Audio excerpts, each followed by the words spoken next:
E se eu te dissesse que o maior gênio da ciência, Isaac Newton, responsável pelas leis que explicam o movimento dos planetas e até a queda de uma simples maçã, também previu o fim do mundo? E mais, ele anotou uma data específica, 2060. Mas será que Newton acreditava mesmo que tudo terminaria nesse ano? Ou estaria falando de algo mais simbólico? O que o levou entre equações e profecias bíblicas a arriscar uma previsão tão assustadora?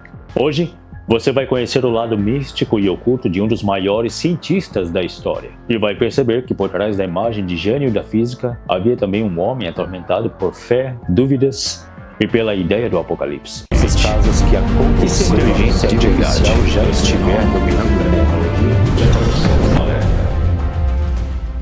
Quando falamos de Newton, pensamos em uma maçã, as leis do movimento, a lei da gravitação universal. Mas Newton escreveu mais sobre religião, alquimia e profecias do que sobre ciência. No século XVII, ciência e religião eram misturadas. Muitos pensadores viam o estudo da natureza como forma de se aproximar de Deus. Será que a mente mais brilhante da história também poderia ser levada por crenças místicas? Manuscritos guardados por séculos revelados só em 2003 pela Universidade Hebraica de Jerusalém. Neles, Newton analisava o livro de Daniel e Apocalipse. Usando cálculos matemáticos, ele concluiu que o juízo final ocorreria em 2060. Mas para Newton, esse fim não era destruição, e sim renovação espiritual. O cristianismo triunfaria sobre todas as religiões.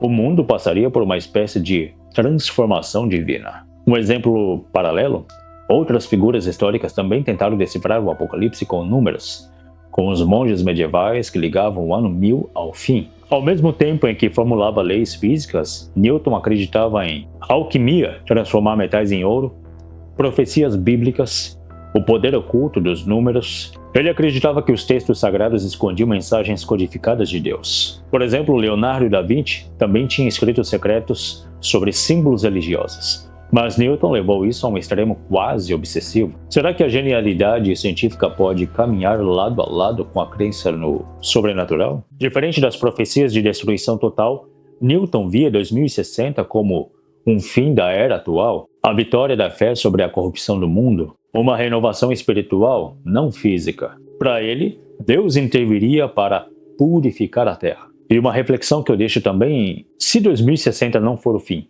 mas o início de algo que ainda não entendemos, uma mudança de valores ou até de civilização? Em pleno século XVII, Europa vivendo guerras religiosas, tensões entre ciência e fé, crise política e pestes assolando o continente. Para Newton, tudo isso poderia ser sinais do fim dos tempos. Um exemplo disso, durante a peste de 1665, Newton viveu isolado no campo, o mesmo período em que desenvolveu parte de suas maiores descobertas científicas. O medo da morte e do fim estavam completamente ao seu redor.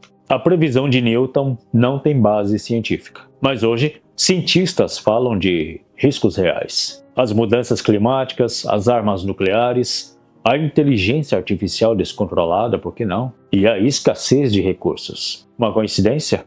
O relógio do juízo final já marca 90 segundos para meia-noite. Será que, sem querer, Newton acertou a data em que chegaremos ao limite? Não há provas de que o mundo vai acabar em 2060. Mas a profecia de Newton nos lembra de algo. Até gênios podem sentir medo do fim. O que está em jogo talvez não seja a data, mas o ritmo da nossa própria destruição ou renovação. Agora, se 2060 fosse realmente o último ano da humanidade, você viveria sua vida diferente? Ou continuaria como se nada estivesse acontecendo? Talvez o maior legado dessa profecia já seja nos fazer refletir.